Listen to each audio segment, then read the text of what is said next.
Cette nous conférence va rejoindront. maintenant être enregistrée. Super, merci Patricia. Je vais juste réduire ma barre GoToMeeting et remettre en plein écran. Donc bonjour à tous. Merci d'être venus aussi nombreux et on est très content de vous accueillir avec l'AT2E et Pascal Chenon de Vox-Gaia pour vous parler du règlement fertilisant. Donc règlement qui a été publié il y a 2 ans, c'est pour ça qu'il est intitulé 2019-1009. Et plus particulièrement, du coup, mettre le focus sur les digestats pour savoir comment ces matières peuvent s'inscrire dans ce règlement fertilisant.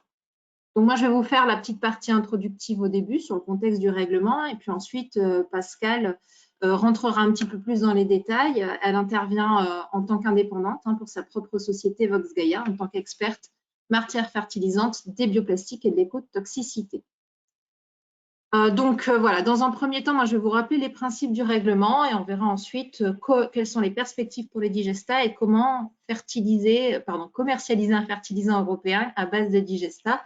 Donc, en gros, comment rentrer techniquement dans ce règlement et mettre son digestat sur le marché d'ici qu'il rentre en application. Donc, ce règlement fertilisant, publié, effectivement, il n'y a pas de son. Je vois vos commentaires. On n'entend pas du tout, Patricia ?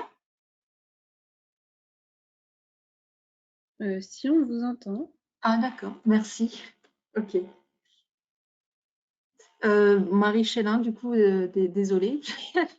Peut-être que vous avez un problème de son en interne.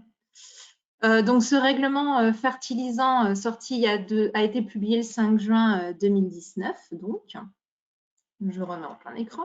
Et il fait partie du plan économie circulaire de l'Union européenne. Je vous ai mis le lien dans le diapo que vous recevrez après coup. Donc, c'est un règlement qui s'inscrit toujours dans les perspectives de recyclage et de retour au sol des matières organiques. Et la difficulté de ce règlement, c'est qu'en fait, il est à l'interface de plusieurs réglementations existantes qui ont toutes, on va dire, leur propre définition. Donc, il y a la directive cadre sur l'eau qui commence un petit peu à remonter, qui date de 2000, le règlement sous produits animaux qui, lui, est très sanitaire avec un vocabulaire spécifique, et le règlement fertilisant qui vient un peu s'imbriquer entre les deux en reprenant, du coup, des définitions à la fois environnementales et des définitions sanitaires, ce qui ne rend pas toujours facile son interprétation. Et par nous qui le découvrons, mais également par les services sanitaires qui, du coup, doivent le suivre de très près. Les objectifs du règlement fertilisant, donc de ce nouveau règlement, c'était en fait d'harmoniser les règles pour tous les fertilisants dans l'Union européenne à travers un nouveau cadre réglementaire parce que jusqu'à présent, en fait, pour les fertilisants organiques et inorganiques, il n'y avait pas une seule et même réglementation. Le seul règlement qui existait, c'était le 2003-2003 et qui n'incluait que les fertilisants inorganiques. Donc, l'idée est de permettre la libre circulation sur le marché commun de l'Union européenne de ces fertilisants, cette fois-ci organiques et inorganiques, d'encadrer leur production et leur composition aussi, vu qu'il y a un certain nombre de critères à respecter. Par contre, comme beaucoup de règlements qui touchent à la fertilisation, on n'encadre pas la manière dont ils seront utilisés, in fine, dans les champs. Donc, on est vraiment sur toute la partie amont, la partie fabrication, la partie composition, mais pas sur l'utilisation finale. À la différence du règlement sous-produits animaux, qui lui est obligatoire, le règlement fertilisant est un règlement volontaire, c'est-à-dire qu'un producteur, par producteur sous-entendre fabricant de fertilisants, peut choisir de commercialiser son fertilisant soit selon le règlement 2019, donc ce qui lui ouvre le marché de l'Union européenne en tant que marché unique, ou alors il peut choisir de le commercialiser selon les règles nationales de son État membre, ou alors selon le principe de reconnaissance mutuelle, c'est-à-dire de pouvoir le commercialiser dans un autre pays de l'Union européenne, mais du coup, il doit faire une demande pays par pays et respecter la réglementation du pays dans lequel il veut commercialiser son produit. Donc, c'est vraiment la différence un peu entre les deux systèmes, là où maintenant on aurait des règles harmonisées pour tous les pays de l'Union européenne. Alors, qu'est-ce qu'il apporte ce règlement? J'ai essayé de vous faire un focus en fonction des différents points de vue. Alors, pour les fabricants, c'est sûr que ce sont des nouvelles opportunités de marché. En plus, on a des catégories de produits qui sont quand même assez larges, qu'on vous présentera juste après. Pour les agriculteurs, dès lors qu'ils sont différents des fabricants, il y a plus de choix de fertilisants aussi, forcément, qui arrivent sur leur territoire. Et si en plus ils sont fabricants, du coup, ils peuvent utiliser leurs propres matières premières pour produire ces fertilisants. Pour les développeurs de technologie, c'est aussi la possibilité pour eux, du coup, de booster un peu le développement de nouvelles techno et l'innovation, parce que le règlement autorise, du coup, permet la décontamination, toutes les technos de récupération de phosphore, d'azote, etc. Et enfin, pour les citoyens de l'Union européenne, si on choisit vraiment de dézoomer au maximum, ça offre quand même un cadre réglementaire qui est assez strict en termes de contaminants et de pathogènes. Et j'en profite du coup pour faire le lien avec notre réglementation nationale, parce qu'on a parlé du socle commun matières fertilisantes qui va arriver en France d'ici quelques mois, on va dire. Et c'est vrai que ce socle commun s'appuie quand même beaucoup sur les critères d'innocuité du règlement fertilisant européen, histoire d'avoir quand même une harmonisation dans les critères qui sont regardés. Donc voilà pour ça. Il a donc été publié en 2019 et il rentrera en application l'année prochaine, le 16 juillet 2022. C'est-à-dire qu'aujourd'hui, si on veut mettre sur le marché un fertilisant, soit on utilise l'ancien règlement fertilisant 2003-2003 pour les inorganiques, soit on le met sur le marché national. Après 2022, après le 16 juillet, on pourra le mettre sur le marché via le règlement 2019-2009. Il restera quand même sur le marché, du coup, ces anciens fertilisants 2003-2003 qui ont été mis sur le marché avant l'application du 2019. Et évidemment, toujours la voie nationale qui reste d'actualité. Donc, rentrons un petit peu dans les détails. Le règlement fertilisant, pour ceux qui se sont amusés à le télécharger, à essayer de rentrer dedans, en fait, il se découpe en plusieurs catégories. Et donc, ce que j'ai essayé de vous représenter là sous la forme d'un entonnoir. En fait, il doit respecter plusieurs critères. Tout d'abord, il doit répondre aux exigences de ce qu'on appelle une PFC. Alors, PFC, c'est l'acronyme en anglais, mais en français, du coup, c'est catégorie fonctionnelle de produits. Ça, c'est l'étape numéro 1. Et ces PFC, il y en a plusieurs.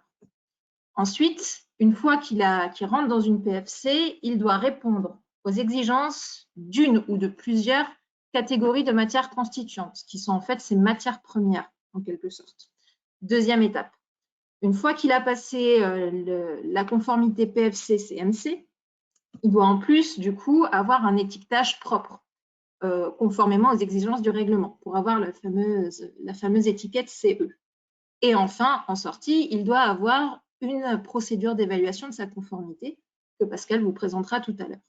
Donc, une fois qu'il a passé toutes ces étapes, il peut effectivement être mis sur le marché européen avec accès à un marché unique. Donc, parlons un petit peu des PFC. Dans le règlement européen, il y en a 7. Il faut bien comprendre que quand vous mettez sur le marché un digesta, et ça Pascal vous le redira, vous ne le mettez pas directement en tant que digesta. Vous allez mettre sur le marché un fertilisant qui va correspondre à une de ces PFC. Donc, vous allez mettre par exemple sur le marché une PFC1, un engrais. Dans cette PFC1, vous pouvez choisir du coup de la mettre sur le marché en tant que PFC1 organique ou organominéral ou inorganique en fonction de la composition de votre produit. Donc, il va falloir respecter systématiquement les critères de la PFC dans lequel vous voulez le faire rentrer. Donc, un fertilisant doit respecter les critères d'au moins une PFC. Et cette PFC, elle vous donne les critères de sécurité, donc les teneurs en contaminants et en pathogènes, des critères de qualité, donc des critères agronomiques en quantité de nutriments, et enfin des caractéristiques d'étiquetage. Un fertilisant peut aussi rentrer dans plusieurs PFC. C'est-à-dire que vous pouvez correspondre à la fois à la PFC1 et à la fois à la PFC3. Donc ensuite, c'est à vous, en tant que fabricant du fertilisant, de choisir si vous voulez l'une ou l'autre ou carrément les deux. Et enfin, un fertilisant peut être issu du mélange de 2 ou de plusieurs fertilisants européens, donc plusieurs fertilisants qui ont déjà obtenu leur attestation de conformité, qui sont par exemple un PFC1 et un PFC4. Vous achetez les deux, vous pouvez aussi les mélanger entre eux pour obtenir un mélange des deux et vous rentrez cette fois-ci dans la catégorie PFC7. Encore une fois, vous voyez que c'est assez complexe et complet. Et l'idée ensuite, dans la présentation de Pascal, sera de voir quels sont les PFC les mieux adaptés au digesta dès lors qu'on ne les transforme pas trop. Donc, une fois que vous rentrez dans une PFC particulière sur laquelle vous faites votre propre choix, vous devez cette fois-ci vous conformer au CMC. Donc les CMC, c'est, on va dire, les matières premières qui permettent de constituer une PFC. Et là, bon, bah, pour les digestats, il n'y a pas trop le choix, il y en a deux qui correspondent. C'est la CMC 4 et la CMC 5. Donc la CMC 4, c'est un digestat issu de cultures végétales, qui sont d'ailleurs intégralement produites pour la production de biogaz. Donc les déchets végétaux, typiquement, on ne pense pas que ça rentre dedans.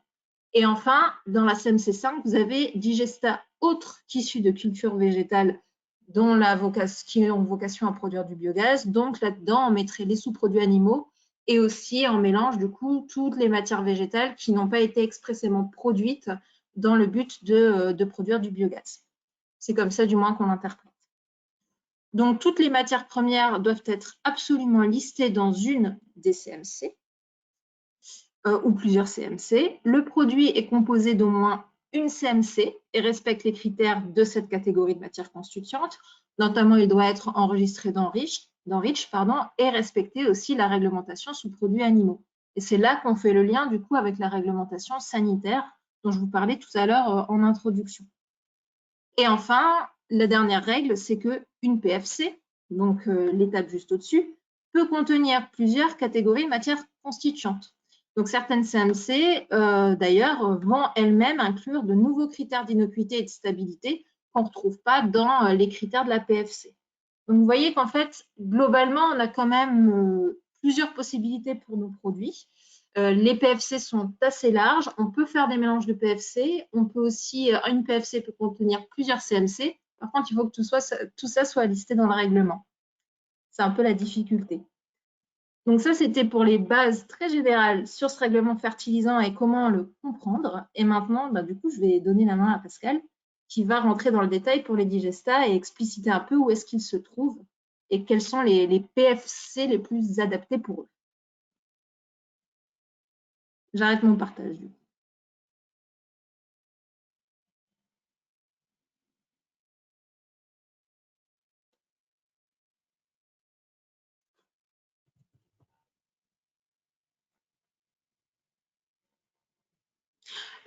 J'ai oublié de mentionner qu'il y aura du temps laissé pour les questions. Hein, ne vous inquiétez pas. Si déjà vous en avez quelques-unes dans le chat, n'hésitez pas. Moi, je les prends et j'y réponds tout de suite. Et puis ensuite, Pascal vous laissera des temps de pause et je lui poserai directement vos questions à voix haute. C'est bon. Marion, on voit mon écran. Tu m'entends? Ouais, c'est super. Okay, impeccable. Je vais mettre la caméra. Alors, bonjour à tous. Donc, on va rentrer, maintenant que Marion vous a fait une perspective globale du règlement, je vais rentrer dans les détails. Alors, il y a des choses que je vais reprendre par rapport à ce que Marion a dit. Donc, ici, vous avez ces fameuses 11 catégories fonctionnelles et les PFC, donc, qui peuvent être mis sur le marché à partir de ces CMC. Alors, dans le règlement qui est paru en 2019, il y en avait 11. Il y en a 3 qui sont en cours de rajout. Pour faire simple, on va dire, c'est les struvites, les cendres et les biochars. Et il y en a une 15e qui est en cours de discussion, qui s'appelle aujourd'hui High Purity Materials et qui, entre autres, considérerait des solutions de sel d'ammonium issues du traitement des gaz. Et donc, pour la méta, ça pourrait être intéressant. Attention, apparemment, il y a des critères d'innocuité qui sont particulièrement stricts au niveau de différents polluants qui pourraient être présents. Donc, comme l'a dit Marion, dans tous les cas, vous mettez sur le marché une catégorie fonctionnelle, un fertilisant fabriqué uniquement à partir de l'une ou l'autre des CMC. Donc là, aujourd'hui, je vais vous parler exclusivement de la CMC4 et de la CMC5. Avant, un petit point sur les sous-produits animaux dans le cadre de ce règlement. Donc attention, au niveau des définitions des engrais organiques et des amendements de la réglementation sous-produits animaux, elles ne sont pas du tout les mêmes que celles du FPR. Donc, FPR, c'est le petit acronyme pour le règlement 2019-2009. En effet, dans la réglementation SPA, il n'y a aucun critère d'efficacité. Les critères d'innocuité sont uniquement focalisés sur 2 pathogènes, ce qui n'est pas du tout le cas donc du FPR où c'est beaucoup plus large et on a vraiment des notions de qualité agronomique. Un deuxième point qui est très important, c'est que seuls les SPAN ou les SPA, dont ce qu'ils ont appelé le point final de la chaîne de fabrication aura été défini, seront autorisés à être utilisés soit pour entrer dans la composition d'un digestat, enfin entrer dans un méta, ou à être utilisés tout seul en tant que CMC. Aujourd'hui, on n'a toujours pas ces informations. Il y a une saisine de l'EFSA, donc l'Agence européenne sanitaire, en avril 2020. Donc, il y a une bonne année et on attend leur réponse pour le 31 octobre de cette année. Alors, on a eu une réunion il n'y a pas tellement longtemps au niveau français avec le ministère de l'Agriculture sur ce sujet, avec Anne Le Boucher. On a compris que seuls les produits transformés, donc ça c'est vraiment du vocabulaire SPA, transformé, ça veut dire que le produit a suivi la totalité d'une méthode de transformation européenne, donc exclut les dérogations françaises. Seuls ces produits transformés pourraient obtenir un point final de la chaîne de fabrication, donc pourraient entrer comme matière première, soit pour fabriquer un digestat, soit pour fabriquer une PFC. Aujourd'hui et hier, il y a des réunions au niveau de l'échelle européenne sur ce règlement. Et ce matin, ils devaient faire un point. Là, ils sont en train d'informer finalement les parties prenantes sur la procédure en lien avec ce point final de la chaîne de fabrication. Donc, on devrait en savoir plus une fois qu'on aura le compte rendu de cette réunion. Alors, CCMC. Donc là, je vous ai remis à chaque fois, elles sont décrites dans l'annexe 2 si vous voulez revenir sur tous les détails du règlement. Donc, dans la CMC 4, comme l'a dit Marion, sont autorisés uniquement des végétaux ou parties de végétaux cultivés pour la production de biogaz. Ça peut être aussi des algues, ça ne peut pas être des cyanobactéries. Avant de rentrer dans le méta, ça peut être préalablement digéré. Et sont autorisés aussi des additifs de digestion du moment qu'ils ont été enregistrés sous REACH avec un rapport de sécurité. Donc là, on a vraiment une liste d'intrants qui est extrêmement fermée. Au niveau de la CMC5, c'est plus important au niveau du choix. On a soit des biodéchets au sens de la directive européenne sur les déchets qui ont été collectés séparément à la source, ou alors on a un vocabulaire un peu particulier, c'est des organismes vivants ou morts ou des parties de ceux-ci, avec une liste de procédés de transformation qui est très précise, que je vous ai mis en bas, que vous pourrez revoir en détail, mais c'est quand même que des procédés assez mécaniques, assez simples. Dans ces organismes vivants ou morts, on ne peut pas avoir des déchets municipaux mélangés, aucune boue, que ce soit de stations d'épuration urbaine, industrielle, boue de dragage, etc. Et d'ailleurs, ça, c'est vrai pour tout le règlement. On ne peut pas avoir de SPA, en tout cas dans cette catégorie-là d'organismes vivants ou morts, et ça a été un peu modifié dernièrement. Encore une fois, les SPA C2 ou C3 qui seront autorisés à entrer dans un méthaniseur seront uniquement ceux qui auront ce fameux point final de la chaîne de fabrication déterminé. Donc, comme disait Marion, au niveau du vocabulaire, il y a des petits soucis entre le règlement SPA et le FPR parce que dans le FPR, on parle de biodéchets. Ce n'est pas un vocabulaire du règlement sous-produits animaux. C'est pour ça qu'ils ont rajouté que dans tous les cas, si dans ces biodéchets, il y a des SPA, il faudra qu'ils aient obtenu ce fameux point final de la chaîne de fabrication. Et puis, comme pour la CMC4, on a des additifs de digestion qui sont autorisés, pareil, enregistrés sous REACH avec un rapport de sécurité chimique. Au niveau des procédés, on a des couples temps-température qui sont définis. Vous allez voir, je vais rentrer dans le détail, c'est les mêmes pour les deux catégories. Ensuite, pour le digestat lui-même, on a des critères de stabilité en lien avec la consommation d'oxygène et la production de biogaz résiduel. C'est les mêmes critères CMC4, CMC5. Et en CMC5, en plus de la CMC4, on a des limites en HAP et en impureté dans le digestat, ce qu'on n'a pas en CMC4. Donc, les procédés d'obtention. Donc, encore une fois, même si vous êtes que sur de la culture végétale type cive qui a été cultivée uniquement pour entrer en méta, peu importe, vous êtes contraint par les mêmes procédés. Donc, soit vous êtes en thermophile. À ce moment-là, c'est minimum 24 heures à 55 degrés et un temps de rétention hydraulique de 20 jours minimum.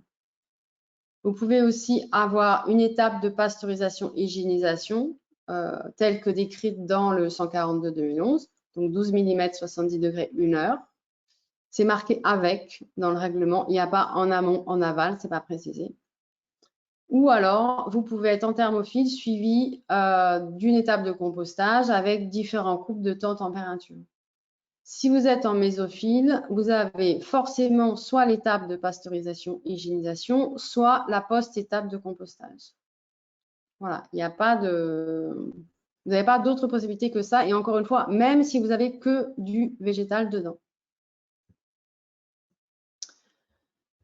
Alors, quels sont, à partir de ces digestats, qu'est-ce qu'on peut fabriquer comme matière fertilisante, comme fertilisant? Donc là, j'ai repris la présentation de Marion pour que vous y retrouviez.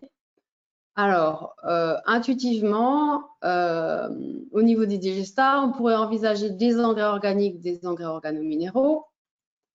On pourrait envisager des amendements organiques du sol. On pourrait envisager des supports de culture ou des combinaisons, comme elle vous l'a expliqué. Ça peut être des mélanges, soit de plusieurs PFC du même type, soit de différentes PFC. Donc, je vais rentrer dans le détail. Les engrais. Donc, selon le règlement européen, un engrais, c'est un fertilisant UE qui a pour fonction d'apporter des éléments nutritifs aux végétaux et aux champignons. Donc, la première catégorie, PFC 1A, les engrais organiques. Un engrais organique, ça contient du carbone organique, des éléments nutritifs qui sont d'origine exclusivement biologique. On a des seuils en ETM, des seuils en pathogènes qui sont exactement les mêmes que ceux du règlement sur produits animaux. Il ne faut pas qu'il y ait de biuret. Et on va voir ce qui différencie les engrais organiques liquides et solides, c'est des seuils en ETM, en plus du fait que l'un doit être liquide, l'autre solide, mais en fait, il n'y a pas plus d'indication que sous forme solide ou sous forme liquide. Alors, je vais vous expliquer comment ça fonctionne. Donc là, par exemple, un engrais organique liquide. Soit on déclare uniquement l'un des 3 éléments nutritifs majeurs, NPK.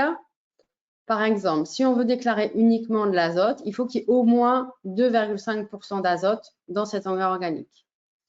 Ou alors, on peut déclarer plusieurs éléments nutritifs, donc revendiquer la présence de plusieurs. Dans ces cas-là, par exemple, si on veut mettre sur le marché un engrais organique liquide NP, il faut avoir au moins 1% d'azote, au moins 1% de P2O5 et que la somme soit au moins de 3%.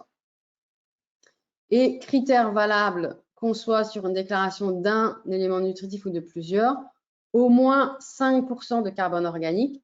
Alors, nous, en France, on parle plus souvent de matière organique. On a plus ces chiffres en tête, donc je vous ai mis la correspondance indiquée dans le règlement. Donc, on a la même chose pour les engrais organiques seuls. Alors, les seuils en éléments nutritifs sont quasiment les mêmes, sauf que quand on a une déclaration de plusieurs éléments, la somme est un peu supérieure et on est sur du solide. Donc, on est sur un taux de matière organique minimum de 30%. Donc, quid des digestats par rapport à ces critères? Alors, je vous ai pris ici pour avoir des valeurs et pour pouvoir comparer. Je me suis basée sur les digestats qui ont aujourd'hui obtenu des autorisations de mise sur le marché. Donc, dans le cadre en haut, vous avez des digestats bruts, DB, ou des phases digestats liquides. Et dans la partie du bas, plutôt les phases solides, donc digestats solides. Et le dernier, c'est un digestat solide séché. Ensuite, je vous ai repris les valeurs déclarées dans les décisions d'AMM, c'est-à-dire, par exemple, si on prend le premier, le métafertile, l'indigestat brut, il garantit des teneurs en matière sèche entre 3 et 8%. On est sur la matière brute. Hein. Il ne garantit pas de teneur en matière organique. En azote, il est au moins entre 0,2 et 0,8%. En P2O5, au moins entre 0,1 et 0,4. Et en K2O, au moins entre 0,1 et 0,6. Voilà, c'est le principe du tableau. Il y en a certains, voilà, où on n'a pas une fourchette garantie, mais une teneur fixe. Et voilà pour la compréhension du tableau. Donc, on va comparer ces données par rapport aux exigences de cette PFC engrais organique. Donc, au niveau des digestats liquides ou phases liquides. Donc, si on regarde par rapport aux exigences des engrais organiques liquides, déjà, ça bloque au niveau de la matière organique. Le seul qui en déclare, de toute façon, les valeurs sont bien en dessous de la teneur minimale qui est de 10%. Les autres, ils n'en déclarent pas. Donc, on imagine qu'ils en ont encore moins ou dans les mêmes teneurs. En tout cas, voilà, phase liquide, trop juste au niveau du taux de matière organique. Évidemment, aussi au niveau des éléments nutritifs, mais déjà, ça bloque au niveau de la matière organique.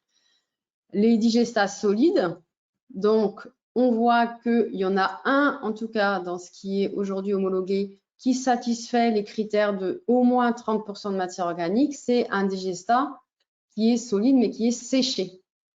Donc, en fait, le fait de l'avoir séché concentre la matière organique comme concentre d'ailleurs les éléments nutritifs. Et là, on est OK. Vous voyez que les autres digestats solides, eh ben, ils ont tous des taux de matière organique trop faibles pour correspondre à un engrais organique solide. Donc, celui-là, là, Equidor, il pourrait être, par exemple, être mis sur le marché en tant qu'engrais organique potassique, par exemple, ce qui pourrait déclarer son taux de K2O. Et puis, il pourrait aussi d'ailleurs déclarer NPK parce qu'on est, en tout cas dans certains cas, à des valeurs supérieures au seuil de 1% et la somme supérieure à 4. Donc, on pourrait très bien, ce digestat Equidor pourrait être mis sur le marché en tant qu'engrais organique solide s'il satisfait évidemment tous les critères de la CMC en question. C'est sous-entendu. Donc, les phases liquides, il faudra forcément qu'elles soient complémentées par d'autres engrais organiques ou des matières organiques qui apportent de la matière organique et des éléments nutritifs. Parce qu'on est trop juste dans les deux cas. Au niveau des phases solides, on pourrait imaginer une phase solide séchée seule, qui puisse être mise sur le marché en tant qu'engrais organique solide. Et les autres phases solides non séchées, il faudra qu'elles soient complémentées, pareil, matière organique et éléments nutritifs. Ensuite, si on passe sur les engrais organominéraux. Alors là, un point important, c'est que selon la définition du règlement, un engrais organominéral, il est constitué au moins d'un ou de plusieurs engrais inorganiques, qui sera la catégorie PFC 1C qu'on ne verra pas parce qu'il n'y aura pas de digestat dedans. Voilà, donc ça veut dire qu'intuitivement, un digestat tout seul ne pourra pas satisfaire les critères d'un engrais organominéral. On vous en parle quand même parce qu'on a jugé que c'était intéressant que vous ayez cet exemple. Et donc, il est constitué de cet engrais inorganique, donc conforme à la PFC 1C, et d'une ou plusieurs matières qui contiennent du carbone organique, des éléments nutritifs d'origine exclusivement biologique. On a des seuils en ETM, en pathogène, pas de biurée, et comme pour les engrais organiques, on a des seuils, c'est la même logique, hein, sauf que là, on doit avoir un minimum d'azote organique. Voilà, c'est exactement. Alors, on a des concentrations en éléments nutritifs qui sont plus importantes que pour les engrais orga. Par contre, on a des seuils, des teneurs en carbone organique ou en matière organique qui sont plus faibles. On est sur l'engrais organo-minéral. Donc, quid des digestats? Donc, c'est toujours les mêmes tableaux, hein. Donc, phase liquide, bah là, en fait, on passerait éventuellement pour le taux de matière organique. En tout cas, là, pour le seul exemple que l'on a, on ne passe pas, ce n'est pas spécialement étonnant, pour les éléments nutritifs. Donc là, il faut forcément, et de toute façon, par définition, le complémenter avec un engrais minéral. De toute façon, c'est dans la définition des engrais organominéraux. Au niveau des phases solides, on passe pour tout le monde au niveau du taux de matière organique. On passerait encore une fois pour le K2O, mais sur ce cas très particulier. Après, pour les autres, on est de toute façon sur des teneurs en éléments nutritifs qui sont trop faibles. Et par définition, des engrais organominéraux, de toute façon, il faudrait aussi complémenter la phase solide avec un engrais minéral. Et du coup, là, forcément, on cherchera à obtenir ces valeurs et ça passera. Donc, on pourrait imaginer plutôt les phases solides, ce serait peut-être plus facile. Encore une fois, complémenter avec des engrais minéraux pour mettre sur le marché une PFC 1B, engrais organo-minéral. On a fini avec les engrais et donc maintenant, on va passer aux amendements du sol. Donc, par définition, dans le FPR, un amendement du sol, c'est un fertilisant UE ayant pour fonction de maintenir, d'améliorer ou de protéger les propriétés physiques, chimiques, la structure ou l'activité biologique du sol auquel il est apporté. Ce n'est pas exactement la définition du code rural, mais c'est pas loin. On a deux types d'amendements du sol, soit les amendements organiques, soit inorganiques. Alors, inorganiques, je ne vais pas vous les détailler parce que ça ne va pas nous concerner. Les amendements organiques du sol, ils doivent avoir 95% de matière organique, d'origine exclusivement biologique. Biologique en termes scientifiques, évidemment, pas au sens de la réglementation AB. Avec un taux de matière sèche d'au moins 20% et une concentration en carbone organique d'au moins 7,5%, ce qui fait donc 15% de matière organique. Pour les amendements organiques du sol, on a des seuils en ETM, des seuils en pathogènes qui sont les mêmes que pour les sous-produits animaux. Alors, j'ai repris toujours le même tableau. Si on veut au moins 20% de MS et au moins 15% de MO, on est uniquement sur la phase solide, séchée, pas séchée. Grosso modo, tout le monde serait conforme. Donc, voilà, la phase solide pourrait tout à fait, encore une fois, sous réserve que la CMC 3 ou 4 soit bien conforme au règlement, évidemment, pourrait être mise sur le marché en tant qu'amendement organique du sol. Voilà, ça paraît tout à fait plausible. Une dernière PFC, support de culture. Alors, un support de culture est un fertilisant UE autre que le sol en place, ayant pour fonction d'y faire pousser des végétaux, dont les algues, ou des champignons. On a des seuils en ETM, on a des seuils en pathogènes. Encore une fois, c'est les mêmes que le règlement sous-produit. Par contre, il n'y a aucun critère d'efficacité, aucun critère agronomique, en fait. Donc, il n'y a que la définition, mais qui, elle, n'est pas caractérisée non plus, à satisfaire, en plus des seuils d'innocuité. Donc, là, c'est un peu, on s'est posé la question. Si vous pensez que votre digestat peut permettre de faire pousser des végétaux ou des champignons et que c'est autre chose qu'un sol, pourquoi pas? Voilà, c'est pas très clair cette possibilité. Enfin, la dernière qui est la PFC 7, la combinaison de fertilisants. On peut mélanger des PFC identiques. Donc, on pourrait très bien avoir des engrais, par exemple organiques, provenant de différents sites de méta et de les mélanger. On peut mélanger des PFC différentes. Donc, on pourrait très bien avoir sur un site un engrais organique liquide complémenté et puis un amendement organique, on pourrait imaginer. Ou alors, ce qui est un peu moins évident en lisant le règlement, mais ce qui est clair dans les précisions qu'a apporté la Commission européenne, c'est que on peut avoir un même fertilisant qui répond finalement intrinsèquement à plusieurs PFC, qui a plusieurs fonctions. Par exemple, la phase solide d'un digestat qui apporterait des éléments nutritifs et qui serait donc conforme à un engrais organique solide, et en même temps qui serait conforme à la PFC 3 qui est amendement organique du sol. Donc là, on aurait un seul digestat produit sur un site, mais qui répondrait, par exemple, la phase séchée qu'on a vue tout à l'heure, la phase solide séchée, elle pourrait tout à fait intrinsèquement être un engrais organique solide et en même temps un amendement organique du sol. Et du coup, serait mis sur le marché en tant que PFC 7, répondant à 2 PFC différentes. Alors, pour résumer, on a vu que la phase séchée solide séché seul pouvait être mis sur le marché en tant qu'engrais organique solide ou des phases solides non séchées mais du coup complémentées forcément par des engrais organiques. En liquide, là, on n'a que des phases liquides complémentées qui pourraient correspondre. Sur les engrais organominéraux, par définition, il faut avoir un engrais inorganique, donc cette PFC 1C là, à l'intérieur. Donc là, forcément, il y a une complémentation qui doit être prévue. Au niveau des amendements organiques du sol, on a vu que la phase solide pourrait correspondre. Support de culture, c'est quand même peut-être un peu tiré par les cheveux.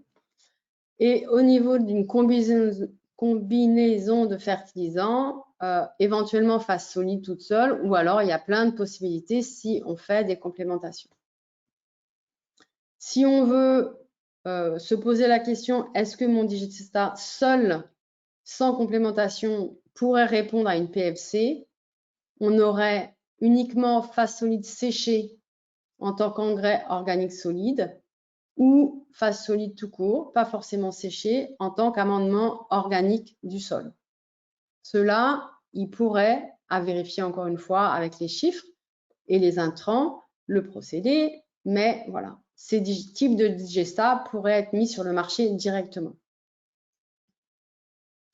Alors, on va faire une première pause pour prendre vos questions à ce niveau-là. J'en ai quelques-unes que je peux te poser, qui sont sur le chat. La première, tu vas l'adorer. Est-ce que tu peux succinctement nous expliquer ce que c'est qu'un point final de la chaîne de fabrication? Alors, excellente question. D'après ce que j'ai compris, c'est le fait que ça va permettre au sous-produit animal de sortir de la réglementation sous-produit animal.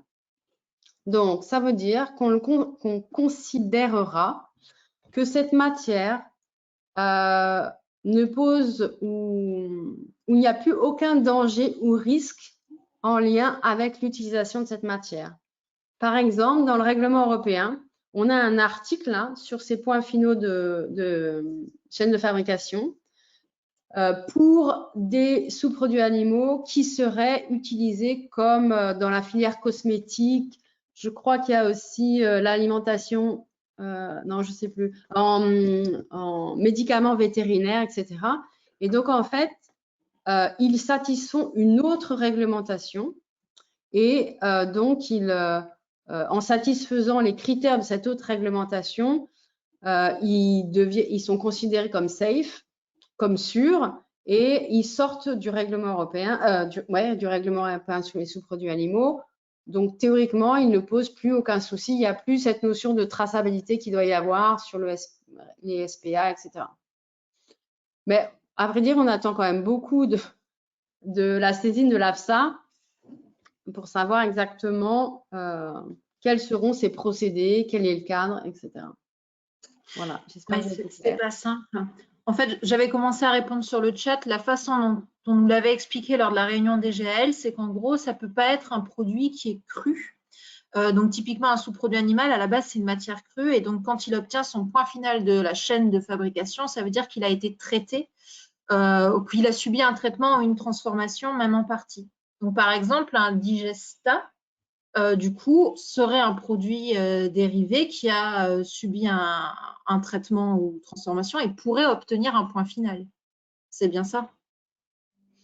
Oui, mais ce qui paraît étonnant, c'est que dans ces cas-là, il y a plein de sous-produits animaux transformés qui pourraient atteindre le point, enfin tous ceux qui sont conformes à la réglementation européenne, donc pas aux dérivés hein, des réglementations nationales. Par exemple, pour nous, pas des produits pas des digestats qui auraient des procédés conformes à l'arrêté de 2008, là, pas de dérogation. Du coup, ça me paraît, moi, quand même étonnant qu'un digestat qui ait subi l'étape de 70 degrés 1 heure deviennent tout d'un coup et atteints, comme ils disent, le point final de la chaîne de fabrication et du coup soient plus du tout concernés par le règlement SPA parce qu'aujourd'hui ils le sont. Donc pourquoi demain tout d'un coup ils en sortiraient? J'avoue que je sais pas. Franchement, c'est pas du tout clair et même au cours de cette réunion qu'on a eue là avec Anne Le Boucher, eux-mêmes n'en savaient pas plus finalement. Donc, ouais, nous, ce qu'on attend, c'est cette fameuse liste en fait de SPAN qui ont obtenu leur point final. Donc, par exemple, donc effectivement, un litier transformé.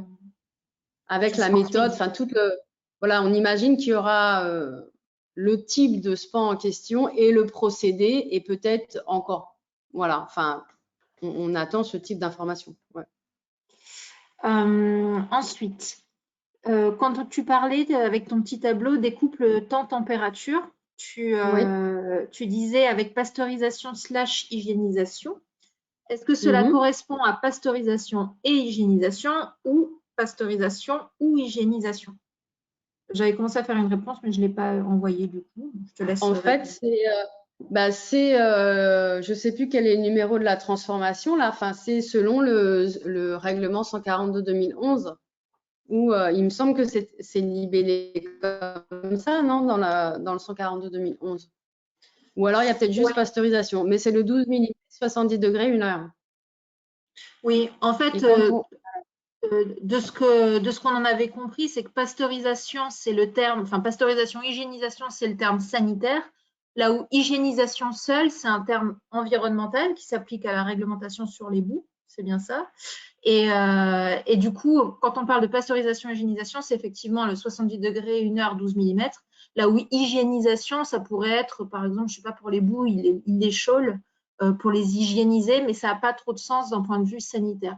Donc, dans la réglementation SPAN et la réglementation 142/2011, là, qui décrit techniquement tout ce qui se passe, c'est bien pasteurisation, hygiénisation. Donc, je pense que là, c'est pareil, a priori. En fait, si je reprends exactement ce qui a marqué dans le règlement FPR, c'est marqué avec traitement incluant une pasteurisation conformément à l'annexe 5, chapitre 1, section 1.1 du 142/2011. Voilà. Donc, c'est bien pasteurisation, donc la méthode de transformation sanitaire qu'on connaît. Ensuite, question concernant les teneurs en matière sèche pour les engrais organiques solides. Donc, ceux de la PFC 1, il n'y a pas de teneur en matière sèche minimale pour ces engrais. Donc, tout à fait. Engrais organiques solides. C'est tout à fait ça. En fait, c'est assez bizarre, mais c'est marqué comme ça. Dans le règlement européen, un engrais organique solide, il y a marqué se présente sous forme solide. Voilà. Engrais organique liquide se présente sous forme liquide. Mais il n'y a aucun seuil en matière sèche. Il n'y a pas d'autres critères pour distinguer liquide du solide que sous forme, ce qui veut rien, enfin, pas dire grand-chose, sous forme visuelle. C'est l'appréciation visuelle du produit. Est-ce que la phase liquide pourrait être concentrée? Parce qu'on parle beaucoup de complémenter depuis le début, mais est-ce qu'on pourrait envisager de concentrer la phase liquide? Oui, pourquoi pas, par effectivement. D'autres procédés. Oui, on pourrait tout à fait. Aujourd'hui, ce qu'on voit, la limite, c'est le taux de matière organique. Voilà, et les éléments nutritifs. Si jamais on arrive à concentrer et arriver au seuil de la matière organique et des éléments, il n'y a pas de problème. En fait, c'est pas une difficulté aussi à la lecture du règlement, c'est moi ce que j'appelle les post-traitements. Dire que c'est pas vraiment clair. Qu'est-ce qu'on peut faire subir entre guillemets à ces phases postérieurement à une première séparation. En fait, ils parlent de phase liquide, de phase solide, mais ils disent pas quels sont les matériaux, les outils qu'on pourrait utiliser pour séparer ces phases. Ils ne parlent pas de différents post-traitements qu'on pourrait mettre en œuvre. Il n'y a rien là-dessus. Justement, c'est parce que c'est libre, du coup. C'est libre. Par contre, voilà, les seules contraintes, c'est le procédé de méta et après tout ce qui peut être ajouté comme additif. Et on parle d'additifs de digestion. Voilà. Donc, est-ce que il y a eu des discussions sur ces additifs de digestion? Est-ce que, par exemple, si on imagine une séparation de phase avec une centrif et un additif type floculant, un floculant, pour moi, c'est pas un additif de digestion. Ça va pas aider à la digestion.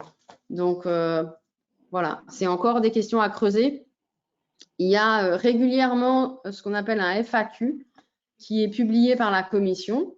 Et en fait, les différentes organisations européennes font remonter, donc là pour la méta EBA, font remonter des questions de la profession pour avoir des précisions sur tel ou tel point. Donc, il ne faut pas hésiter à se référer, à aller chercher en fait dans cette FAQ pour voir si on a la réponse à nos questions. Mais oui, pourquoi pas. On avait assisté à un petit webinaire justement fait par cette commission et c'est vrai que la question des process avait été posée et la réponse qui avait été faite, c'est justement il n'y a pas de distinguo, enfin de process imposé pour séparer. Donc évapo, concentrateur, comme vous citez, Julien, ou même en distinguo entre presse à vis, centrie, etc. Tout ça, c'est quand même laissé assez libre, quoi. D'où le fait qu'ils le voient aussi comme des opportunités pour des nouvelles technos. Il y a une dernière question qui vient d'arriver, Pascal. Quels impacts pour les digestats qui ont une AMM, mais qui ne respectent pas le règlement fertilisant? Est-ce qu'ils peuvent toujours être mis sur le marché? Alors, c'est ce que disait Marion, enfin ce que tu disais, pardon, en intro, c'est-à-dire que ce règlement, il est d'application volontaire. Donc, à partir de juillet l'année prochaine, on va se retrouver avec une possibilité de plus pour mettre sur le marché, mais ça ne va pas écraser les voies réglementaires d'aujourd'hui. Donc, on aura toujours, les AMM resteront toujours valables et d'ailleurs, pour ceux qui voudraient sortir du statut de déchet, du coup, en plus du cahier des charges et des AMM, ils auront cette possibilité de règlement européen. Mais c'est dû en plus. Ça ne va pas écraser les AMM. Et aussi, d'un autre sens, ce n'est pas parce que vous avez une AMM que vous aurez les portes de l'Europe ouvertes. L'AMM, c'est une réglementation franco-française. Donc, certains m'ont déjà posé la question, est-ce que si j'ai une AMM, alors automatiquement, je serai conforme à ce règlement européen? Non, non. Vous resterez avec une autorisation de mise sur le marché français, avec cette AMM. Mais si vous voulez sortir des frontières, il faudra être conforme à ce règlement européen ou passer par la reconnaissance mutuelle, mais ce n'est pas tellement l'objet là du webinaire. Mais voilà, les AMM restent valables le temps de leur validité et vous n'êtes pas obligé de passer par ce FPR. Dans la deuxième partie, là, je vais vous parler un peu des modules de conformité. Vous allez voir que c'est assez lourd, donc ça va être moins cher, mais plus lourd, donc à voir. C'est à vous de faire le choix. Ça sera à vous de faire le choix demain. Ben, je te laisse enchaîner. Du coup, Thomas, j'ai bien noté votre question sur le prix de vente d'Equidor, mais je propose, comme il y a encore beaucoup de choses à présenter, qu'on enchaîne un petit peu. Alors là, on va rentrer dans l'aspect pratique. Comment commercialiser un fertilisant européen à base de digestat? Donc, j'ai repris là en fond d'écran l'entonnoir de Marion. Donc, le fabricant, sachant qu'au sens du règlement européen, le fabricant, en fait, c'est celui qui met sur le marché en son nom ou alors au nom de sa propre marque. Donc, si vous êtes un méthaniseur, un fabricant de digestat, mais que, je ne sais pas, il y a une coop ou un distributeur qui vous achète votre digestat et qui le met sur le marché en son propre nom, c'est lui qui devient le fabricant. Donc, ce fabricant du fertilisant, il doit vérifier la conformité à la PFC, donc avoir une ou plusieurs fonctions s'il est en PFC 7, et vérifier la conformité de la ou des CMC.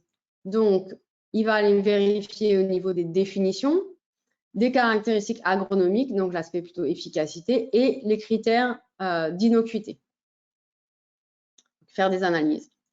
Il va devoir rédiger une étiquette. Donc, cette étiquette, tout est décrit dans l'annexe 3 du règlement. Et puis, je vous ai mis un lien vers un document de la Commission européenne qui, en fait, présente des exemples d'étiquettes en fonction des différentes PFC. Donc, c'est assez intéressant de voir finalement comment il faut faire concrètement. Dans le cadre d'un fertilisant qui contiendrait un digestat conforme à la CMC5.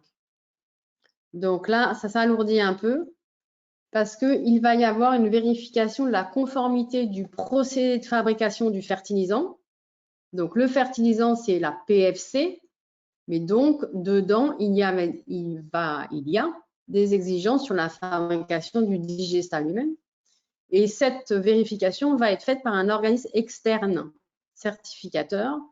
Dans le règlement, on appelle ça un organisme notifié et il va mettre en place l'un des modules de certification qu'on va voir un petit peu en détail après, mais on ne va pas non plus trop rentrer parce qu'il y a pas mal de pages. Et en tout cas, vous pouvez aller regarder dans l'annexe 4, il y a tous les modules de conformité qui y sont décrits. Alors, en France, ces organismes notifiés seront notifiés par la DGCCRF et en fait, ils devront être accrédités par le COFRAC. Alors, d'après les dernières informations à ma disposition, il y a un texte de loi, un arrêté, je crois, ou un décret, je ne sais plus, qui va préciser un petit peu ces conditions.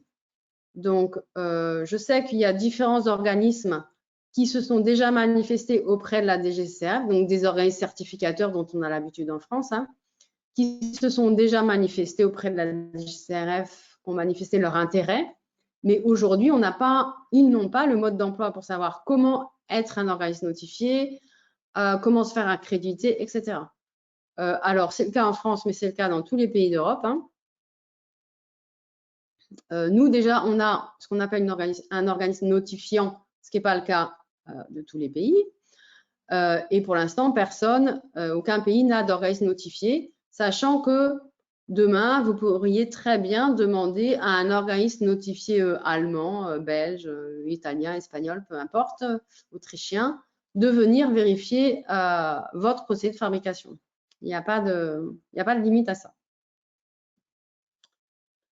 Avant de rentrer dans le détail de ce module D1, là, enfin de ces modules de certification, on a pensé avec Marion que ça serait intéressant de vous faire une petite projection sur les coûts et de faire un petit comparatif avec la procédure d'autorisation de mise sur le marché. Donc, les coûts prévisionnels. Alors, c'est vraiment assez à la louche. Hein. Vous soyez CMC 4 ou 5 et engrais orga ou amendement orga. Grosso modo, c'est à peu près les mêmes analyses à faire de toute façon. Donc, j'ai fait une estimation à peu près 500 à 600 € à valider parce que une donnée que je n'ai pas, c'est les coûts pour vérifier la stabilité du digestat, donc consommation d'oxygène et émission de biogaz résiduel. Là, j'ai pas d'idée de coût. J'ai mis ça, je crois, à 200 ou 250 €, donc c'est à valider. Là où on n'a aucune donnée, c'est cet organisme notifié qui doit intervenir s'il y a de la CMC5. On ne les connaît pas, donc évidemment qu'on ne connaît pas leur coût. Et puis, pareil, toujours si CMC5, vous avez à mettre en place sur votre site de fabrication du digestat une assurance qualité de la production. Tout est détaillé dans l'annexe 4. Il y a beaucoup de détails, d'exigences, etc. Donc, ça va être beaucoup de procédures internes et de coûts hein, pour mettre en place tout ça. Donc, ça va dépendre de où est-ce que vous en êtes aujourd'hui dans votre système de qualité. Donc, je vous ai comparé par rapport à l'AMM. Alors, l'AMM, au niveau des coûts analytiques, essais, etc., on est sur des sommes bien plus importantes parce qu'il faut faire de l'écotox, il faut répéter les analyses un grand nombre de fois, etc. Au niveau de la rédaction du dossier, c'est du temps interne ou externe, donc ça chiffre différemment. Et surtout, il y a une belle taxe à l'ANSES en général pour les digestats qui est plutôt de 20 000 €. Je ne pense pas que l'organisme notifié prendra une somme aussi importante. Enfin, j'espère pas.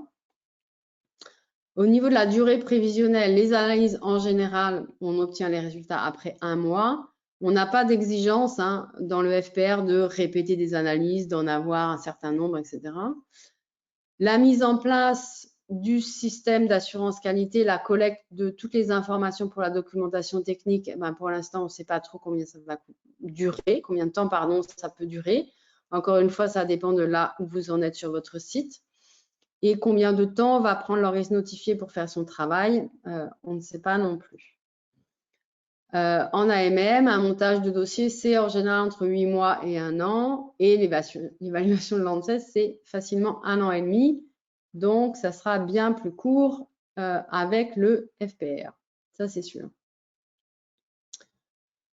Alors, ces procédures d'évaluation de la conformité. En fait, on a 4 modules qui sont décrits pour évaluer cette conformité, qui sont décrits dans le règlement. Donc, je vous ai fait un tableau à double entrée, les matières premières, les CMC et les PFC.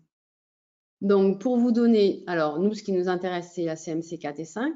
Par exemple, si vous avez juste un digestat issu de culture végétale et vous voulez le mettre sur le marché, par exemple, comme un amendement organique du sol. Donc, vous êtes ici dans cette case. Dans ces cas-là, vous devrez suivre le module A, qui est le module le plus simple. Il n'y a aucune intervention d'organisme notifié, c'est vous qui faites tout. C'est le plus simple et forcément le moins coûteux.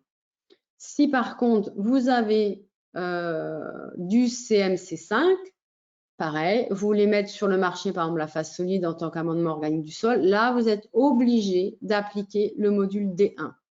En fait, c'est complètement lié aux matières premières, hein, aux intrants, en fait, qui sont présents. Et on a la même exigence. Le CMC3, c'est les composts, on n'a pas parlé, mais ça a la même exigence. Voilà. Sachant que dans tous les cas, si vous faites un mélange de différentes CMC, le D1 est prépondérant sur le module B et C, sur le module A. Par exemple, vous faites un amendement organique du sol, vous mélangez du CMC4 et du CMC5, il faudra appliquer le module D1 à votre PFC. Elle est prioritaire, on va dire ça comme ça. Alors, il y a un cas très, très particulier qui ne nous concerne pas du tout, c'est des engrais azotés avec du nitrate d'ammonium, donc avec des risques d'explosivité. Donc là, il y a un module qui est très, très particulier, qui est uniquement pour celui-là, et là, vous n'avez pas le choix, mais bon, voilà, ça ne nous concerne pas. Donc, on a des interventions d'un organisme notifié dans ce cas super précis, là, du nitrate d'ammonium. Dans le cas des modules B, donc dans certains cas, ça pourrait éventuellement vous intéresser, et dans le cas du module D1. Donc, un peu de détails sur ces deux modules. Donc, le A, si vous avez par exemple que du CMC4. Donc, le fabricant, donc c'est vous. Vous voyez qu'il n'y a que le fabricant qui intervient. Il faut établir la documentation technique. Alors, si vous voulez des détails, j'ai une diapo. En gros, c'est le descriptif de votre installation, le descriptif des intrants, conformité CMC, conformité PFC, etc., etc. Et voilà. Il faut que vous assuriez de la conformité du procédé de fabrication et de son suivi avec le règlement et avec la documentation technique. C'est à vous de faire le marquage CE, donc de produit à l'étiquette. Et c'est vous aussi qui faites l'établissement de la déclaration de conformité. D'ailleurs, c'est vrai dans tous les cas. C'est toujours à la charge et à la responsabilité du fabricant de faire cette déclaration. C'est très basique, hein. Et c'est à tenir à la disposition des autorités nationales ainsi que la documentation technique pendant les 5 années qui suivent la mise sur le marché du fertilisant. Le module D1, alors là, il y a, vous voyez, le fabricant qui intervient ainsi que l'organisme notifié. Donc pareil, établissement de la documentation technique. Alors là, vous avez toute une partie sur le système de la qualité de la fabrication à collecter aussi, donc qui est bien plus lourde. Il faut respecter les exigences du module D1. S'il y a usage de CMC3, bon, ça vous concerne moins le compost ou donc CMC5. Donc là, vraiment, ce module D1, il faut le lire en détail. Si vous fabriquez de la CMC5, il y a toutes les exigences dedans. Vous contactez un organisme notifié pour qu'il évalue votre système de qualité. Il vient pour faire cette surveillance. Ça veut dire qu'il consulte la documentation technique, il fait une inspection, il fait un audit du site, il peut prélever des échantillons, etc. On attend que ces fameux organismes notifiés soient notifiés. Il doit y avoir un travail au niveau européen, au niveau de ces différents organismes notifiés, afin qu'ils harmonisent leur travail, puisque, comme je vous disais tout à l'heure, vous pouvez très bien faire appel à un organisme notifié d'un autre pays. Et donc, il faut absolument que ces organismes notifiés aient le même cahier des charges vis-à-vis de tout le monde pour qu'il n'y ait pas de distorsion. Il y aura déjà de la distorsion, on imagine, de coûts, les frais salariés étant différents d'un pays à l'autre, mais il ne faudrait pas qu'il y ait de la distorsion au niveau technique. Donc, l'organisme notifié, il notifie sa décision au fabricant. Donc, vous êtes conforme, vous n'êtes pas conforme. Le fabricant, il doit continuellement informer l'organisme notifié de toute modification sur son système de production, hein, si jamais au cours du temps. Dans ces cas-là, pour obtenir une nouvelle attestation, une nouvelle décision. Le fabricant, il fait son étiquetage, marquage CE, il indique sur l'étiquette du coup ou le document d'accompagnement le numéro d'identification de l'organisme notifié. Et comme tout à l'heure, il établit la déclaration de conformité. C'est exactement la même chose pour tout le monde, cette partie. Voilà, c'était ma dernière diapo. Donc, je vais redonner la main à Marion si jamais vous avez des questions sur les aspects pratico-pratiques. Super, merci Pascal. Je regarde, il n'y en a pas eu beaucoup pour le moment. Peut-être juste, je ferai une remarque parce que tu as présenté les délais là, pour obtenir une AMM. Même si pour le règlement fertilisant, effectivement, c'est plus court parce qu'on n'aura pas ce délai ANSES. Néanmoins, c'est vrai qu'on est quand même dans l'attente de beaucoup de choses toujours. Donc, typiquement, on ne connaît pas les fameux sous-produits animaux avec le point de fabrication, etc. On ne connaît pas les organismes notifiés. Bref, tout ça, ça va prendre encore un peu de temps. Pour autant, le règlement est censé entrer en application à partir du 16 juillet 2022. Donc, c'est vrai que voilà, c'était juste une remarque pour dire que après, une fois que tout ça sera connu, on ne sait pas trop quand, ça va être très short si vous voulez mettre un fertilisant sur le marché dès le 16 juillet quoi, de l'année prochaine. C'était juste une réflexion là-dessus. Ouais, tu fais bien. Et il y a un autre point aussi où en fait, il y a à chaque paramètre, je ne sais pas, la teneur en arsenic, là, comment on fait pour calculer la consommation d'oxygène, etc. À chaque critère, il doit y avoir une norme européenne qui explique la méthode. Donc, il y a énormément de normes qui sont en cours de rédaction au niveau du Comité européen de normalisation. Certaines de ces normes seront disponibles, alors sous forme, bon, c'est un détail technique, mais sous forme de ce qu'on appelle spécifications techniques. Donc, ce n'est pas vraiment des normes parce qu'il n'y aura pas eu de tests interlaboratoires pour les valider. Mais en tout cas, une partie de ces méthodes seront disponibles en avril 2022. Mais ça concerne principalement les biostimulants, pas les amendements organiques, pas les engrais organiques. Donc, en fait, voilà, même si dans le règlement européen, il n'est pas indiqué que vous êtes obligé d'utiliser ces normes, il y a quand même ce qu'on appelle une présomption de conformité si vous avez utilisé ces méthodes. Mais concrètement, ça va être vraiment très, très compliqué de les utiliser puisque elles ne vont pas forcément être disponibles. Donc, honnêtement, il y aura vraiment une période d'adaptation, autant des organismes notifiés que de toute la profession, tous les intervenants, toutes les parties prenantes. Ça va prendre un peu de temps avant que tout se mette en œuvre et que, comme disait Marion, qu'on ait toutes les informations disponibles pour vérifier qu'on est bien conforme au règlement ou pas. C'est vrai. Et une autre réflexion que je me fais aussi sur le coût des organismes notifiés, c'est vrai qu'on ne les connaît pas, mais autant pour les AMM, il n'y a que l'ANSES en fait qui fait l'évaluation des produits, c'est ça, enfin, l'évaluation finale, on va dire.